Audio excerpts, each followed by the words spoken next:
داعيا إلى الله بإذنه وسراجا وقمرا منيرا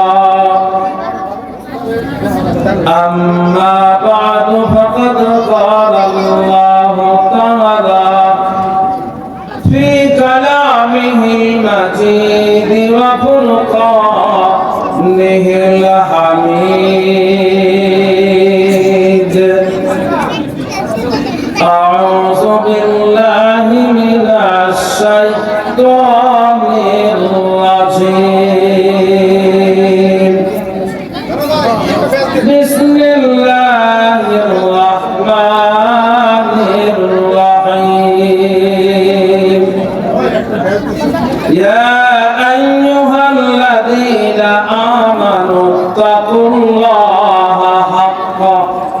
حق تقاته ولا تموتن إلا وأنتم مسلمون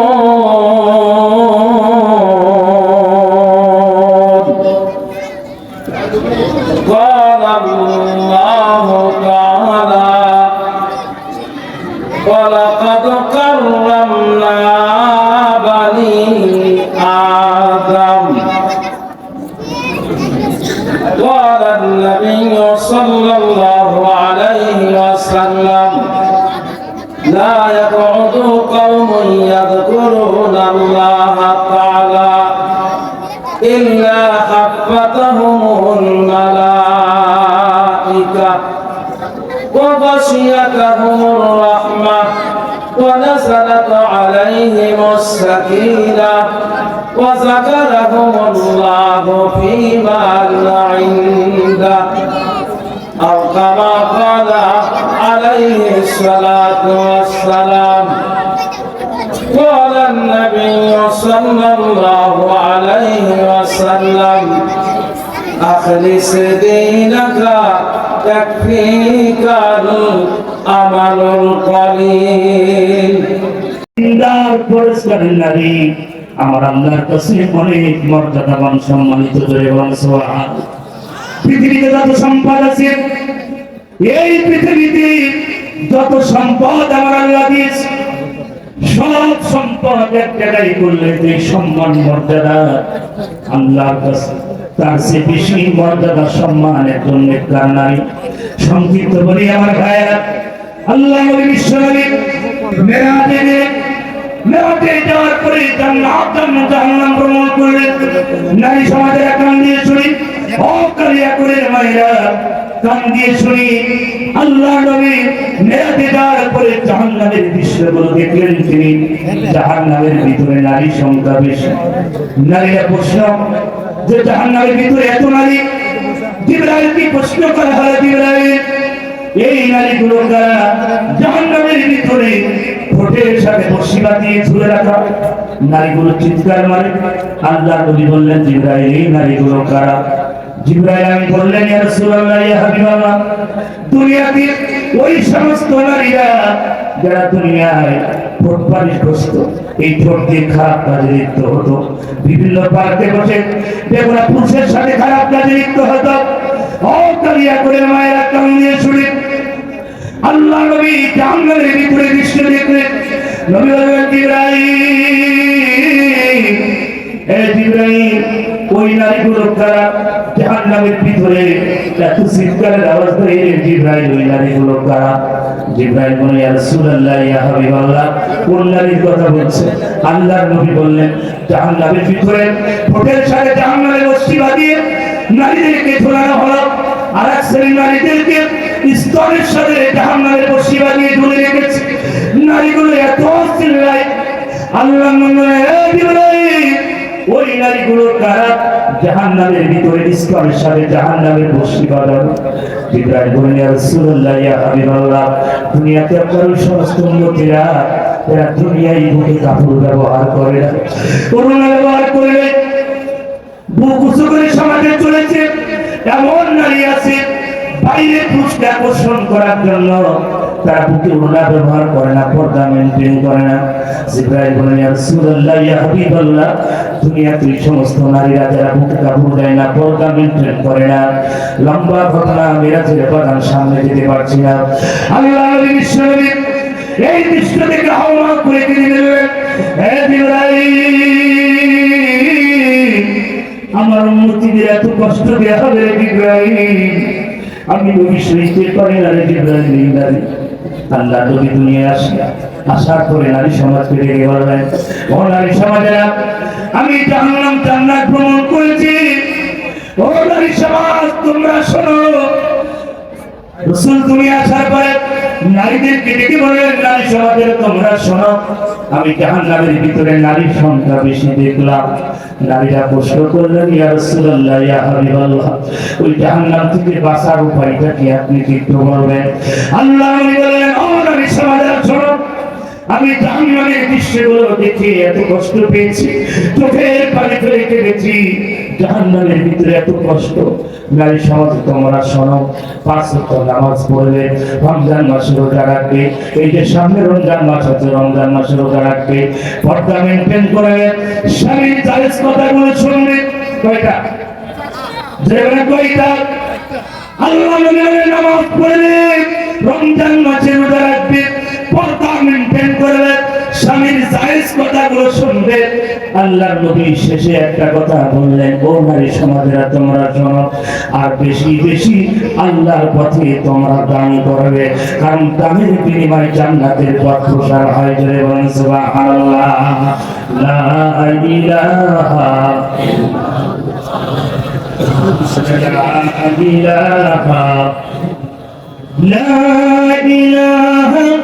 ইল্লাল্লাহ মুহাম্মাদুর রাসূলুল্লাহ সাল্লাল্লাহু আলাইহি ওয়া সাল্লাম।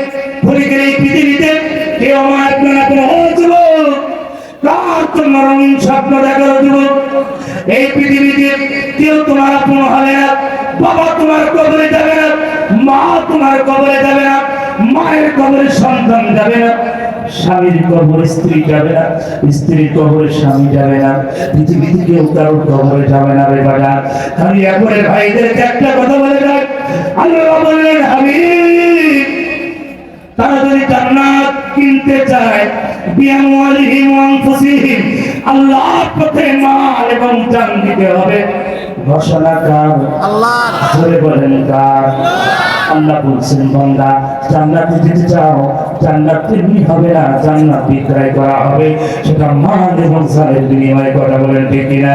হে যুবক, তরুণ যুবকেরা, কালিয়া করে যুবকেরা, তোমাদের পায়ের ভিতরে হাত রেখে বলে, যুবক, গাও ফেকাই তুমি করো, প্রতিদিন অ্যাক্সিডেন্ট করে কত যুবক মারা যায়। আজকে রাত তোমার আমার জীবনের শেষ রাত হতে পারে কি পারে না, কোনো গ্যারান্টি আছে? জোরে বলেন আছে? যুবকদের পৃথিবীতে কেউ তোমার আপন হবে না, বাজান আপনার আপন কেউ হবে না। মা বোনেদের বলে, আপনার স্বামী আপনার কবরে যাবে না, আপনার কবরে আপনার স্বামী যাবে না, স্বামীর কবরে আপনিও যাবেন না, দুনিয়ায় কেউ কারো কবরে যাবে না, যাবে শুধু আমল। আমল আছে জান্নাত আছে, আমল নাই জান্নাত নাই। কথা বলেন ঠিক কিনা? আমার ভাইয়েরা, এই দুনিয়ায় চিরদিন থাকবো না, সবাই কবরে চলে যাবে রে বাজার। ওই কবরটা কেমন হবে? আমার ভাইরা নুরুল ইসলাম বাবুল জোনা গ্রুপের মালিক, কোটি কোটি কোটি কোটি হাজার হাজার কোটি কোটি টাকার মালিক, 3টা কাপড়ের কাপড় নিয়ে চলে গেছে বাজার, কিছুই যেতে পারে নাই, টাকা পয়সা কাঙ্গালে সব রেখে গেল। বউ ফ্যাশন করে খায়, ছেলে মেয়ে আনন্দ উল্লাস করে খায়, কর্মচারী কর্মকর্তারা খায়। নুরুল ইসলাম বাবুল কবরে ঘুমিয়েছে, কিভাবে আছে দুনিয়ার মধ্যে খবর নাই। পৃথিবীতে কেউ কারো নাই, পৃথিবীতে কেউ কারো আপন হবে না, আপন হবে শুধু আমল। রাসূল বলেছেন, সাদাকাতুল জারিয়া, মানুষ মৃত্যুবরণ করার পরে তার সব আমলের দরজা বন্ধ হয়ে যায়, কিছু আমল চালু থাকে, সেটা সাদাকাতুল জারিয়া। নেক সন্তান, মসজিদ মাদ্রাসা, ভালো ভালো কাজ, নেক সন্তান পৃথিবীতে যারা রেখে যাবে। আজকে এই মাহফিল যারা করেছে, এরা ভালো সন্তান না খারাপ সন্তান? জোরে বলেন। আজকের এই ময়দানে যারা যেতে ভালো না খারাপ, আল্লাহ নবী বলেন নেক সন্তান পৃথিবীতে যারা রেখে যাবে। আজ আমি একটা কথা বলবো, মুফতি আহমেদ হামজাকে 3 বছর কারাগারে বন্দী রেখে ধরে রাখতে পারলে না। মিজানুর রহমান আজারিকে বিদেশ পাচার করে সেই মিজান বাংলাদেশে এসে এখন তার মাহফিলে 10 লাখ 20 লাখ লোক হয়। কোরআন থেকে মানুষকে সরানো যাবে না, কথা ঠিক না? ওরা মনে করেছে আল্লামা সাঈদীকে হত্যা করলেন, এই বাংলাদেশে আর কোনো আলেম জন্মাবে না। আল্লামা মামুনুল হককে রিমান্ডে দিয়ে মিথ্যা অপবাদ দিয়ে নারী কেলেঙ্কারি দিয়ে আল্লামা রফিকুল ইসলাম মাদানী ছোট একটা মানুষকে উলঙ্গ করে নারী দিয়ে কেলেঙ্কারি করলেন। এদেশের আলেমদেরকে খারাপ ভাববে, এদেশের আলেমদেরকে মাথার তাজ মনে করে, তোমাদেরকে হারামখোর নারীখোর মত মনে করে বাদানীকেরা। এদেশের নারী করে ওরা, এদেশের মদ খোর ওরা, এদেশের 2 নম্বরই করে ওরা, দেশের টাকা পাচার করে ওরা, ধরে বলে বাদানীকেরা। আমার ভাইরা, আল্লাহকে ভয় করতে হবে। এই পৃথিবীতে কেউ তোমার আপন হবে না। ওই লেডিস ফেরাউন যদি তোমাদের আপন হতো, উনি নাকি বলে জননী, উনি কি উনার বাবা হচ্ছে জাতির পিতা, উনার মেয়ে হচ্ছে জননী, সব উল্টা পাল্টা। কিভাবে মেয়ে হয় জননী মা আর উনি হচ্ছেন পিতা? এটা একটা মিথ্যা, শতাব্দীর শ্রেষ্ঠ মিথ্যা কথা বলে জিজ্ঞাসা। মা কিভাবে এতিম করে 18 কোটি মানুষ, এই 18 কোটি মানুষকে এতিম করে হেলিকপ্টার নিয়ে তার আসল বাসস্থানে চলে গেল বাদানীকেরা। তার মানে উনি মা হতে পারে। নিজের মাকে যদি কেউ মা বাদ দিয়ে অন্য কোন নারীকে মা বলে ডাকে, মা উড়াল দিয়ে এভাবে চলে যাবে।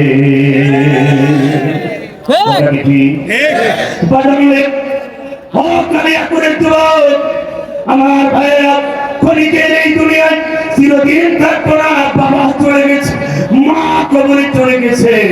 আল্লাহ নবী বলেন, কোন সন্তান যদি নিজের মায়ের দিকে নেক নজরে তাকায়, একটা নতুন কবুল হজের সওয়াব তার আমলনামায় লেখা হবে।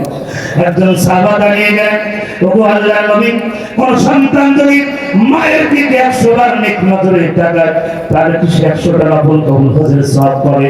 আল্লাহর নবী বললেন, ও সাহাবারা তোমরা শোনো, কোন মা আর কোন সন্তান যদি তার নিজের মায়ের দিকে নেক নজরে তাকায়, মায়ের কল্যাণের জন্য যদি তাকায়, ও সাহাবারা আমি সাক্ষী দিলাম, তার আমলনামায় 100টা নফল কবুল হজের সওয়াব তার আমলনামায় লেখা হবে। রাসূল বলেছেন, লাইসাকা ফুটা মাদার মায়ের পায়ের নিচে সন্তানের বিয়ে, মার মতন পৃথিবীতে বৃষ্টি জিনিদার হতে পারে না। মা মা মা মা, পৃথিবীতে আপনি এখন মুখ উচ্চারণ করলেন মা, পৃথিবী ধরেই মা, বাবা পৃথিবী ধরেই বাবা। যে মা বাবার কারণে পৃথিবীর বাতাস দেখলাম, যে মা বাবার কারণে পৃথিবীর আলো বাতাস পেলাম, সেই মা বাবা যাদের অন্ধকার গহীন কবরে চলে গেছে, এমন কোন সন্তানকে এই ময়দানে আমি পাবো না। ওদের মা নাই, বাবা নাই, আমি এতিম। ওদের আমার আব্বা আম্মা 10 বছর 20 বছর কবরে ঘুমিয়েছে, সেই বাবা মা মিল ফ্যাক্টরি কারখানা কোটি কোটি টাকার সম্পদ থেকে চলে গেল। হুজুর, সেই বাবা ফিরে আসবে না, মা ফিরে আসবে না। এমন মা, এমন বাবার জন্য এমন কোন নেককার সন্তানকে আমি পাবো না। হুজুর, সময় নষ্ট করবো না। নবী বলেন, মুসাফিরের দোয়া কবুল হয়। আমি মুসাফির, এই হাত দিয়ে কাবার বিরাট ধরেছি, বলেন দোয়া মিস্টেক হবে না। এমনিতে মুসাফির, আবার এই হাত দিয়ে কাবার বিরাট হাজার আসর পাথরে চুমা দিয়েছি, মুক্তি বাজান নেই, দোয়া মিস্টেক হবে না। এমন কোন আল্লাহর গোলামকে ময়দানে আমি পাবো না। হুজুর, এই মসজিদে অনেক কাজ বাকি আছে। হুজুর, আমি 20,000 টাকা, 30,000 টাকা, 10,000 টাকা দিয়ে দেব, সময় নষ্ট নয়। হুজুর মিসকল দিয়েছেন, আমার বাজানের সময় নেই। কমিটির পক্ষ থেকে, কেন্দ্রীয় কমিটি মসজিদের পক্ষ থেকে, এই মাহফিলের পক্ষ থেকে তাকবীর, আমরা ছেড়ে আগমন,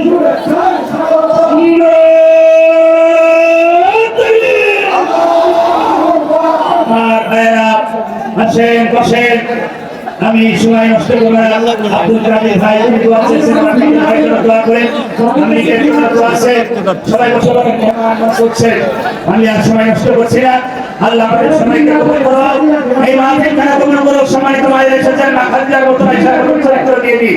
প্রতিটা মা বোনেরা পর্দার ভিতরে থাকবেন ইনশাআল্লাহ। ছাত্রী বন্ধুদের জন্য দোয়া করি।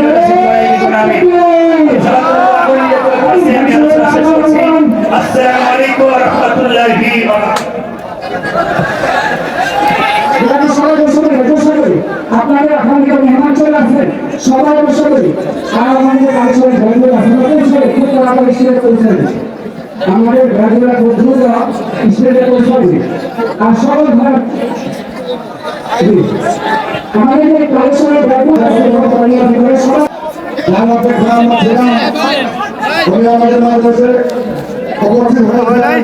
চালু দিয়ে পড়েন দাঁড়ান দাঁড়ান ধৈর্য ধরেন একটা একটা করে দিই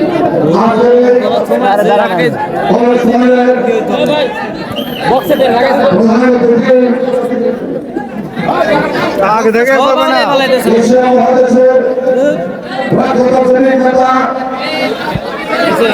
বাংলাদেশ আর ভাই একটু টাকা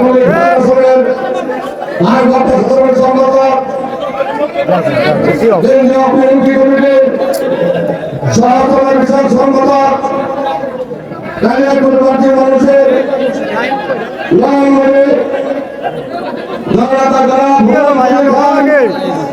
আমাদের মাঝে ভাই সরেন না আমাদের হয়েছেন। এখন আপনাদের সামনে আজকের অনুষ্ঠানে